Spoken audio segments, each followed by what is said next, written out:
سید الانبیاء والمرسلین وعلی آلہ واصحابہ اجمعین، اما بعد فاعوذ باللہ من الشیطان الرجیم، بسم اللہ الرحمن الرحیم۔ ثانی اثنین اذ ہما فی الغار اذ یقول لصاحبہ لا تحزن ان اللہ معنا، صدق اللہ مولانا العلی العظیم وصدق رسولہ النبی الامین المکین الخنین الکریم الرؤوف الرحیم۔ ان اللہ وملائکتہ یصلون علی النبی یا ایھا الذین آمنوا صلوا علیہ وسلموا تسلیما۔ الصلاۃ والسلام علیک یا سیدی یا رسول اللہ وعلی آلک واصحابک یا سیدی یا حبیب اللہ۔ مولاي صلی وسلم دائما ابدا علی حبیبک خیر الخلق کلہم۔ اللہ تبارک و تعالی جل جلالہ وعم نوالہ کی حمد و ثنا، درود حضور سرور کائنات، مغفر موجودات، زینت بزم کائنات، امام الانبیاء جناب محمد مصطفیٰ صلی اللہ تعالی علیہ وآلہ واصحابہ وبارک وسلم کے دربار گوہربار میں ہدیہ عقیدت و محبت عرض کرن تو بعد، نہایتی واجب الاحترام حاضرین و سامعین کرام، اللہ تبارک و تعالی جل جلالہ کے فضل اور توفیق سے آج ہم لوگ یار غار مصطفیٰ خلیفہ اول بلا فصل حضرت سیدنا صدیق اکبر رضی اللہ تعالی عنہ کی یاد میں محفل سجائے بیٹھے ہیں۔ اللہ وحدہ لا شریک ہم سب کی حاضری کو اپنے دربار میں شرف قبولیت عطا فرمائے اور سب احباب کا آنا اپنے دربار میں قبول فرما کر مجھ سمیت سب کے لیے ذریعہ نجات بنائے۔ تقریر آج میں نے نہیں کرنی، ہم نے مہمان بلائے ہوئے ہیں، وہ تقریر کریں گے انشاءاللہ العزیز۔ میں تو بس چند منٹ آپ کے سامنے کوئی دو تین باتیں ضروری۔ ہم لوگ اہل سنت والجماعت ہیں اور ہمارا ایک بڑا خوبصورت اور بڑا مضبوط اور پائیدار عقیدہ ہے جو حضور نبی اکرم شفیع معظم صلی اللہ تعالی علیہ وآلہ وسلم کی سنت کے عین مطابق ہے، قرآن کے عین مطابق ہے۔ تو آج کا پرفتن دور ہے، اس پرفتن دور کے اندر کچھ ایسے لوگ بھی پیدا ہو گئے ہیں جو صحابہ کرام رضوان اللہ تعالی علیہ مجمعین کی عظمت اور شان کے انکاری ہیں، اور پھر بعض ایسے ہیں کہ صحابہ کی عظمت اور شان کے اندر خلط مبت کرتے ہیں، یعنی مقام کو اوپر نیچے بیان کرتے ہیں۔ تو صحابہ، میں نے گزشتہ سال بھی یہ چیز عرض کی تھی کہ حضور علیہ الصلوۃ والسلام کے جتنے بھی صحابہ ہیں، ہر صحابی حضور علیہ الصلوۃ والسلام نے فرمایا اصحابی کالنجوم، میرا ہر صحابی ستارہ ہے۔ ہر صحابی کیا ہے؟ ستارہ ہے، اور ہر صحابی کی اپنی عظمت اور شان ہے۔ عظمت اور شان ہر صحابی کی کتنی ہے کہ ساری دنیا کے سارے انسان مل کر اول سے لے کر آخر تک سب بیٹھ جائیں، ذکر کریں، ساری زندگی کو بندہ ذکر کرتا رہے، عبادت کرتا رہے۔ علامہ صاحب آگے تشریف لیں۔ ساری زندگی کوئی بڑی محنت تگ و دو کے ساتھ زندگی بسر کرے کہ میں نے گناہ نہیں کرنا، غلطی نہیں کرنی، تو غوث بھی ہو، کتب بھی ہو، ابدال بھی ہو، بڑے سے بڑے درجے کا مالک بھی بندہ ہو، تو صحابی کی ایک نظر، ایک جھلک اور ایک لمحہ جو اس نے حالت ایمان میں حضور صلی اللہ علیہ وآلہ وسلم کی زیارت کی، اس کے کروڑویں حصے کا مقابلہ بھی نہیں کر سکتا۔ یعنی صحابہ کی اتنی بڑی عظمت اور شان ہے۔ اور بالخصوص سیدنا صدیق اکبر رضی اللہ تعالی عنہ، ان کی تو شان ہی وراء الورا ہے۔ قرآن مجید برہان الرشید کے اندر سیدنا ابو بکر صدیق رضی اللہ تعالی عنہ کی صحابت کا ذکر آ گیا کہ حضور علیہ الصلوۃ والسلام کے ساتھ جو معیت خاص نصیب ہوئی۔ ہر صحابی کی ایک عظمت ہے، ہر صحابی کا ایک مرتبہ اور مقام اور درجہ ہے، لیکن سیدنا صدیق اکبر رضی اللہ تعالی عنہ وہ ذات ہیں کہ حضور سرور کائنات صلی اللہ علیہ وآلہ وسلم نے ارشاد فرمایا، ہر کسی نے میرے ساتھ بھلائی کی، ہر کسی نے میرے ساتھ اچھا معاملہ کیا، میرا ساتھ دیا، دین اسلام کے لیے اپنا تن من دھن سب کچھ قربان کیا، پر ہر ایک کا میں نے حق ادا کر دیا۔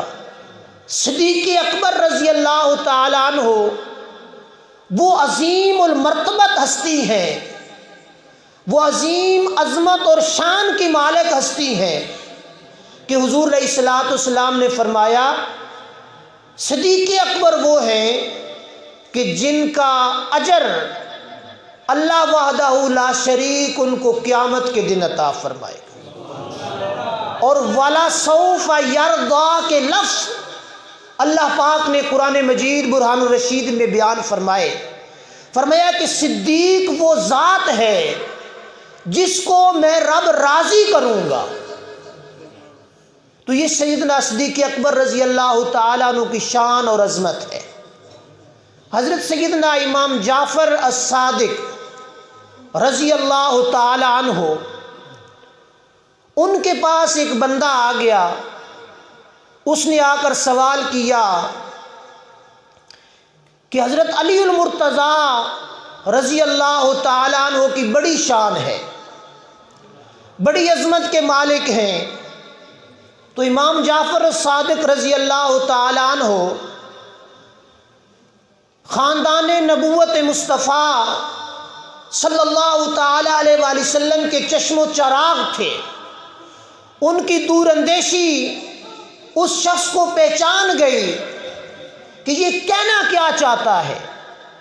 اب یہ بڑی طویل گفتگو ہے، تاریخ کی کتابوں کے اندر ایک مناظرے کا باب قائم کیا ہوا ہے علماء نے، لیکن میں ایک بات اختصار کے ساتھ عرض کر کے گفتگو ختم کروں گا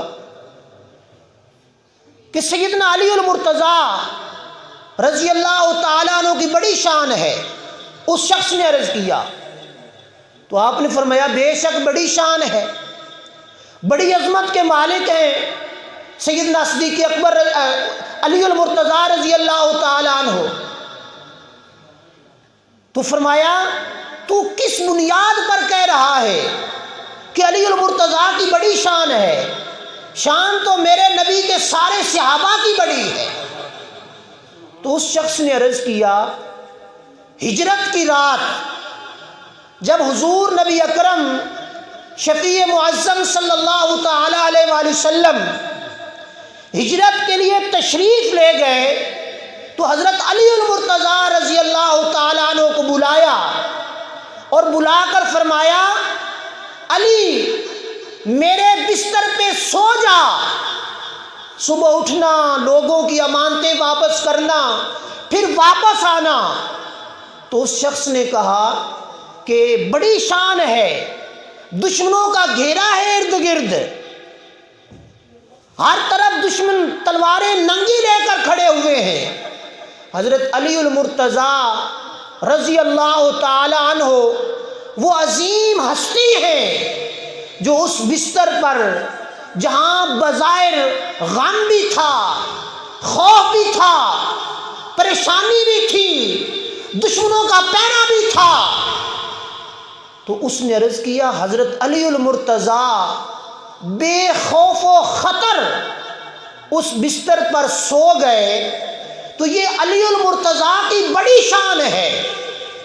امام جعفر صادق رضی اللہ تعالیٰ عنہ نے یہ بات سنی اور سن کر مسکرائے، فرمایا بے شک حضور علیہ الصلوۃ والسلام کے بستر مبارک پر سونا یہ بہت بڑی شان کی دلیل ہے، بہت بڑی عظمت ہے کہ حضور علیہ الصلوۃ والسلام نے ارشاد فرمایا کہ جس چیز کو میں ہاتھ لگا دوں اس چیز کو دوزخ کی آگ نہیں جلائے گی۔ تو بستر جس کے اندر حضور علیہ الصلوۃ والسلام نے طویل عرصہ آرام فرمایا، اس بستر کے اندر علی المرتضیٰ رضی اللہ تعالی عنہ نے لمبی رات بسر کی، بڑی شان ہے۔ تو آپ نے فرمایا بے شک بڑی شان ہے، یہ شان تو بیان کرتا ہے، یہ عظمت کی بات ہے، یہ شرف کی بات ہے، یہ رفعت کی بات ہے، پر یہ بھی نہ بھول کہ وہ رات حضرت علی المرتضیٰ بستر نبوت پہ سو گئے، اور حضرت علی المرتضیٰ سے کسی نے پوچھا بھئی کوئی سکون کی رات تو بتاؤ کون سی ہے زندگی میں؟ آپ نے فرمایا ساری راتیں ہی سکون کی ہیں، پر وہ رات جس رات نبی علیہ السلام نے فرمایا تھا علی المرتضیٰ میرے بستر پہ سو جا، اس رات جو نیند پائی وہ ساری زندگی نیند نہیں پائی، اس رات جو راحت پائی، اطمینان اور سکون پایا، وہ ساری زندگی میں نے اطمینان اور سکون نہیں پایا۔ جو بستر مصطفیٰ صلی اللہ علیہ وآلہ وسلم پر سونے کا مزہ تھا وہ کائنات کے کسی اور بستر پہ مجھے نصیب نہیں ہوا۔ امام جعفر صادق نے فرمایا بڑی شان ہے، پر یہ چیز بھی یاد رکھ وہ رات جب حضور علیہ الصلوۃ والسلام نے علی المرتضیٰ کو بستر نبوت پر سلایا تھا، اور ادھر سیدنا صدیق اکبر رضی اللہ تعالی عنہ کو اپنے ساتھ لیا اور اپنے یار کو لے کر غار کی طرف چل پڑے۔ تاریخ یہ بات بیان کرتی ہے، حدیث یہ بات بیان کرتی ہے کہ حضور علیہ الصلوۃ والسلام کو لے کر حضرت سیدنا ابوبکر صدیق پہاڑ پہ چڑھنے لگے تو محسوس ہوا یہ پہاڑ پہ چڑھنا مشکل ہے، تو حضور علیہ الصلوۃ والسلام کے سامنے بیٹھ گئے، عرض کیا یا رسول اللہ آپ کے نازک پاؤں یہ عرش اولا کی بلندی پہ چڑھے تو جچتے ہیں، پہاڑ پہ چڑھے تو یہ نہیں جچتے، میرا عشق، میرا ادب، میری محبت یہ گوارا نہیں کرتی، اے عرش پہ جانے والے پاؤں آج ان سنگریز پتھروں پر چلیں، آپ میرے کندھے پہ سوار ہو جائیں، آپ میرے کندھے پہ سوار ہو جائیں۔ تو حضور علیہ الصلوۃ والسلام نے نہیں فرمایا یہ حکمت کی بات ہے، نہیں فرمایا کہ میں بھی تیرے ساتھ چل رہا ہوں، تو بھی میرے ساتھ چل رہا ہے، تجھے بھی پریشانی ہے مجھے بھی پریشانی ہے، رات ہم مکہ چھوڑ کر مدینے کی طرف نکلے ہیں۔ تو حضور علیہ الصلوۃ والسلام نے نہیں فرمایا، ابو بکر صدیق بیٹھے، ابو بکر صدیق رضی اللہ تعالیٰ عنہ بیٹھے، تو حضور علیہ الصلوۃ والسلام نے وہ کیا منظر ہوگا، وہ کیا عجیب سہانی گھڑی ہوگی جب حضرت ابو بکر صدیق حضور علیہ الصلوۃ والسلام کے سامنے بیٹھے ہوں گے، تو تو حضور علیہ الصلوۃ والسلام نے اپنی دونوں مبارک ٹانگیں، حضور علیہ الصلوۃ والسلام نے جب وہ اپنے دونوں مبارک پاؤں حضرت سیدنا صدیق اکبر رضی اللہ تعالیٰ عنہ کے کندھے پہ رکھے ہوں گے، اور پھر یہ ہمارا ایک دیہاتی ماحول ہے، ہم لوگ اپنے بچوں کو اپنے کندھوں پہ بٹھاتے ہیں، جب کندھے پہ بٹھاتے ہیں تو اوپر بیٹھنے والے کے ہاتھ کہاں پہ ہوتے ہیں؟ پتہ ہے اس چیز کا؟ جب کندھے پہ دونوں ٹانگیں آگے کر کے اپنے پتر نو بہالویے تو اس وقت اس پتر دے ہاتھ کتنے ہوندے نے؟ متھے ہوتے ہوندے نا۔ واہ قربان ابو بکر تیری عظمتوں پر، واہ قربان ابو بکر تیری شانوں پر، وہ ید اللہ والے ہاتھ جن کو رب اپنے ہاتھ کہہ رہا ہے، آج سیدنا صدیق اکبر رضی اللہ تعالیٰ عنہ کے کندھوں پر حضور علیہ الصلوۃ والسلام کی مبارک ٹانگیں ہیں، اور ماتھے پر دونوں ہاتھ حضور علیہ الصلوۃ والسلام نے رکھ دیے، اور پھر ابو بکر صدیق رضی اللہ تعالیٰ عنہ نے دونوں ٹانگوں کو مضبوطی سے پکڑ لیا ہوگا، اور پھر کبھی دائیں قدم کو بوسہ دیتے، کبھی بائیں قدم کو بوسہ دیتے، پھر تھکان، پھر وہ پہاڑ کی چڑھائی، پھر وہ راستے کی تھکن، وہ تو سب کچھ ختم۔ سیدنا صدیق اکبر رضی اللہ تعالیٰ عنہ چڑھتے چلے گئے، بلندی پہ چڑھے۔ علماء فرماتے ہمارے استاد تھے، وہ بیان کرتے جب یہ واقعہ، وہ فرماتے آج کا مولوی جب وہاں چلا جائے، نیچے زمین پر کھڑے ہو کر اس پہاڑ کی چوٹی کو دیکھے تو پگڑی نیچے گر جاتی ہے۔ آج کل ان لوگوں نے کچھ وہ خرود خراد کے ان کو کوئی سیڑھیاں نما بنایا ہوا ہے، لیکن آج بھی نوجوان علامہ فاروق صاحب ہو کے آئے، اللہ پاک سب کو توفیق دے، سب کو حاضری کی توفیق اور ہمت عطا فرمائے۔ کچھ سیڑھیاں بنائی ہوئی ہیں، پر نوجوان میرے جیسا بھی تھک جاتا ہے، آپ جیسے نوجوان بھی تھک جاتے ہیں۔ اس وقت سیڑھیاں نہ تھیں، اس وقت یہ سارے معاملے نہ تھے، راستے کی تنہائی اور رات کا لمحہ سیدنا ابو بکر صدیق رضی اللہ تعالی عنہ حضور علیہ الصلوۃ والسلام کو اپنے کندھوں پر بٹھا کر اور نبوت کے ہاتھ سیدنا ابو بکر صدیق کے ماتھے پر، تو اس وقت سیدنا ابو بکر صدیق کیا دیکھ رہے ہوں گے، کیا نظر آ رہا ہوگا؟ اب یہ قرآن مجید کی ایک بات یاد آ گئی، حضرت سیدنا موسیٰ علیہ نبینا علیہ الصلوۃ والسلام بڑی عظمت کے حامل پیغمبر ہیں۔ ایک دن جذبہ بڑا، جب ہم کلام ہوئے رب کی ذات سے، تو عرض کرتے ہیں باری تعالیٰ میں تمہیں دیکھنا چاہتا ہوں، تو رب نے فرمایا موسیٰ تیرے اندر یہ طاقت نہیں کہ تو مجھے دیکھ سکے، اختصار کر رہا ہوں۔ تو موسیٰ علیہ السلام طور پہ چلے گئے، رب تبارک و تعالیٰ نے نور کے کروڑویں حصے کی ایک تجلی، علماء فرماتے ہیں یہ جو چھوٹی انگلی ہے نا، چھنگلی انگلی جس کو کہتے ہیں، چیچی، اس کے ناخن کا نصف حصہ، کیا نصف حصہ رب تبارک و تعالیٰ نے طور پہ ڈالا تھا۔ موسیٰ علیہ السلام حالت بے ہوشی میں زمین پر تشریف لے آئے اور وہ پہاڑ ریزہ ریزہ ہو گیا۔ موسیٰ علیہ السلام کو پھر جب ہوش ہے وہ معاملہ آگے، تو علماء بیان کرتے ہیں کہ وہ نور کی تجلی دیکھنے سے موسیٰ علیہ السلام کی آنکھوں کا نور اتنا تیز تھا کہ سردیوں کی کالی راتوں کے اندر کالے پہاڑ پر کالی چیونٹی، کالی کیڑی تردی جاندی ہوئے 3 میل دور تے دیکھ نہیں دیا۔ کتنی دور ہے؟ کالی رات میں، سردیوں کی کالی رات، کالے پہاڑ پر کالی کیڑی 3 میل دور تو حضرت موسیٰ علیہ السلام دیکھ لیتے تھے، تو ان کی نظر کا عالم کیا ہوگا؟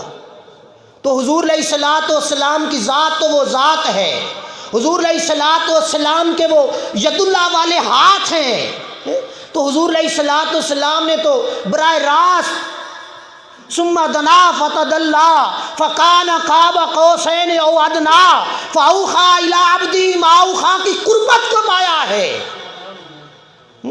تو صدیق اکبر رضی اللہ تعالیٰ عنہ کے ماتھے پر جب مصطفیٰ کے نبوت والے ہاتھ ہوں گے، اس وقت کیا کیا دیکھ رہے ہوں گے، کیا کیا عظمتیں اور رفتیں تھیں جو حضرت ابو بکر صدیق رضی اللہ تعالیٰ عنہ دیکھ رہے تھے تو حضرت امام جعفر صادق نے فرمایا ساری عظمتیں اپنے مقام پر وہ وقت یاد کر جب حضور علیہ الصلوۃ والسلام کو لے کر غار کے دانے پہ پہنچے تو عرض کیا یا رسول اللہ آپ ٹھہر جائیں میں جاؤں گا، آپ ٹھہر جائیں میں جاؤں گا، میں جا کے غار کی صفائی کروں گا، اس کی حالت زار کو دیکھوں گا، کوئی جانور ہو موذی اس کو مار بگاؤں گا، پھر آپ سے عرض کروں گا یا رسول اللہ تشریف لے آئیے۔ ابو بکر صدیق اندر گئے، غار کو صاف کیا، وہ سوراخ دیکھے، اپنی وہ چادر چھوٹے چھوٹے ٹکڑے کر کے ان کے اندر ڈالی اور اس کے اوپر ایک بچ گیا، اوپر پاؤں رکھ لیا، اوپر پاؤں رکھ لیا۔ جب پاؤں رکھ لیا تو حضور سے عرض کی یا رسول اللہ آپ تشریف لے آئیے۔ حضور علیہ الصلوۃ والسلام اندر تشریف لائے، گود ابو بکر صدیق کی، سر مصطفیٰ کا، نبیوں کے امام کا، خدا کے یار کا، مصطفیٰ کا صلی اللہ علیہ وآلہ وسلم، تو سر رکھا، ابو بکر کی گود میں آرام فرمانا شروع کر دیا۔ تو اس نے پھر عرض کیا، وہ جو آیا تھا امام جعفر صادق کے پاس، اس نے پھر یہ بات کی، اس نے کہا کہ علی المرتضیٰ جب سو رہے تھے حضور نے فرمایا سو جا، بے خوف و خطر تھے، ادھر خطرہ تھا، غم تھا، پریشانی تھی، ابو بکر آزاد نہ تھے، ابو بکر اپنی مرضی سے نہیں، لا تحزن ان اللہ معنا، اس نے اس کو دلیل بنایا کہ حضرت ابو بکر صدیق نے عرض کیا یا رسول اللہ ڈر لگ رہا ہے، یا رسول اللہ ڈر لگ رہا ہے۔ جب کفار کے جتھے اس غار کے دانے پہ پہنچ گئے تو اللہ پاک نے پھر آیت نازل کی، میرے یار گھبرانے کی بات نہیں ہے، اپنے یار سے کہہ دو لا تحزن ان اللہ معنا، اللہ کی معیت ہمارے ساتھ ہے، ہمارا کچھ بگاڑ نہیں سکتا۔ اس وقت امام جعفر صادق نے فرمایا وہ غم، وہ خطرہ جو حضرت ابو بکر صدیق نے جس کا اظہار کیا اپنی ذات کے لیے نہ تھا، مصطفیٰ کے لیے تھا۔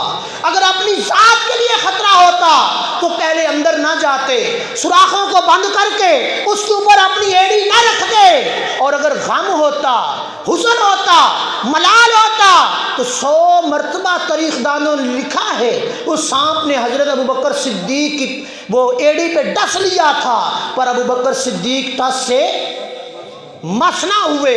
یہ ادب اور عشق اور محبت تھی سیدنا صدیق اکبر رضی اللہ تعالی عنہ کی۔ تو یہ عشق اور محبت، آج بعض لوگ یہ بات کہنا شروع کر دیتے ہیں کہ وہ خلط ملط، جو میں نے پہلے بات عرض کی کہ صحابہ کی شان کے اندر خلط مبش کرتے ہیں، ان کو یہ بات بتانا چاہتا ہوں کہ سیدنا صدیق اکبر خلیفہ اول ہیں، ابو بکر صدیق کا پہلا نمبر ہے، اور حضور علیہ الصلوۃ والسلام کی حیات زاری کے اندر حضرت ابو بکر صدیق نے 17 یا 18 نمازیں پڑھائی۔ تو اس لیے سیدنا صدیق اکبر رضی اللہ تعالیٰ عنہ خلیفہ اول ہیں۔ جو خلیفہ اول نہ مانے، ہمارے علماء لکھتے ہیں کہ اس کا پھر دین کامل نہیں ہوگا۔ تو اللہ تبارک و تعالی ہمیں صحیح معنوں میں عشق و ادب مصطفیٰ بھی عطا فرمائے، اور عشق و ادب صحابہ اور اہل بیت بھی عطا فرمائے۔ صحابہ کا بھی ایک مقام ہے، اہل بیت اطہار کا بھی ایک مقام ہے۔ یہ عقیدے کے لحاظ سے یہ میں گزشتہ 2-3 جمعۃ المبارک سے یہ چیزیں عرض کر رہا ہوں۔ تو صحابہ کا ادب اپنے مقام پر، اہل بیت اطہار کا ادب اپنے مقام پر۔ آخری بات کر کے گفتگو ختم کر رہا ہوں، میں نے گزشتہ سال بھی یہ چیزیں عرض کی، اس سے پہلے بھی یہ چیزیں عرض کی۔ ہم جو اہل سنت والجماعت ہیں، ہم معصوم صرف انبیاء کو مانتے ہیں۔ کس کو مانتے ہیں؟ انبیاء علیہ الصلوۃ والسلام کو۔ باقی سب لوگ، وہ صحابہ کرام ہیں یا اہل بیت ہیں، ازواج مطہرات ہیں، وہ محفوظ ہیں، معصوم نہیں ہے۔ یہ چیز ہمارے عقائد کے اندر اس چیز کو یاد رکھنا ہے۔ کوئی کہہ دے کہ صحابہ یا حضرت علی المرتضیٰ کے بارے میں آج لوگ کہتے ہیں کہ معصوم ہیں، انبیاء سے بڑھ کر شانیں علی المرتضیٰ رضی اللہ تعالیٰ عنہ کی بیان کی جاتی ہیں۔ ہم ایسی شانوں کو نہیں مانتے، ہم ان شانوں کو مانتے ہیں جو محبوب نے عطا فرمائی۔ جو محبوب علیہ الصلوۃ والسلام نے درجے دیے، ان سب درجوں کو ماننا یہ ہمارے ایمان کا حصہ ہے۔ کوئی کہے کہ نبیوں سے ہی بڑھ کر حضرت علی المرتضیٰ کی شان ہے تو ہم اس کو قطعاً کسی صورت بھی نہیں مانیں گے۔ حضرت علی المرتضیٰ داماد مصطفیٰ ہے۔ کون ہے؟ داماد مصطفیٰ ہیں۔ اور ابو بکر صدیق رضی اللہ تعالیٰ عنہ، ابو بکر صدیق رضی اللہ تعالیٰ عنہ سسر مصطفیٰ ہیں۔ اب ایمان سے یہ بات بتانی ہے، داماد کا مرتبہ زیادہ ہوتا ہے یا سسر کا مرتبہ زیادہ ہوتا ہے؟ سسر کا۔ اور پھر حدیث پاک میں آ گیا، حضور علیہ الصلوۃ والسلام نے ارشاد فرمایا دنیا میں تمہارے 3 باپ ہیں۔ کتنے؟ 3 باپ ہیں۔ ایک باپ ہے جس کے ذریعے سے دنیا میں آئے، امی ابو جس کو ہم کہتے ہیں۔ ایک باپ ہے استاد، جس نے زمین کی پستی سے اٹھا کر آسمان کی بلندیوں کا علم دے دیا، ایک وہ باپ ہے۔ اور تیسرا باپ وہ ہے جس نے اپنی بیٹی دے دی، وہ بھی تمہارا روحانی باپ ہے۔ اب یہ بلا تشبیہ و بلا مثال یہ بات میں نہیں کرنا چاہتا، لیکن حضرت ابو بکر صدیق رضی اللہ تعالیٰ عنہ سسر مصطفیٰ ہیں اور علی المرتضیٰ داماد مصطفیٰ ہیں۔ اب عزت اور عظمت کا اندازہ اس چیز سے آپ لگا لیں، جو کہہ دے کہ علی المرتضیٰ سب سے عظمت والے ہیں، ابو بکر صدیق کی نفی کر دے، حق 4 یار کی نفی کر کے علی المرتضیٰ کو جو خلیفہ اول کہے گا اس کا اسلام سے واسطہ اور تعلق نہیں ہوگا۔ یہ انشاءاللہ پھر کبھی میں مضمون بیان کروں گا، اللہ پاک ہمیں عمل کی توفیق عطا فرمائے۔ اب ایک مختصر سی نعت ہوگی، ہمارے بزرگ ہیں، دوست ہیں، مہمان ہیں، ان کے بعد پھر علامہ سبطین صاحب کا خطاب ہوگا۔ تمام احباب ذوق اور شوق آپ کا جذبہ اللہ پاک سلامت رکھے۔ تو انشاءاللہ العزیز نعت کے بعد پھر بلا تشبیہ و بلا مثال خطاب شروع ہو جائے گا۔ اللہ پاک ہم سب کی حاضری کو قبول فرمائے۔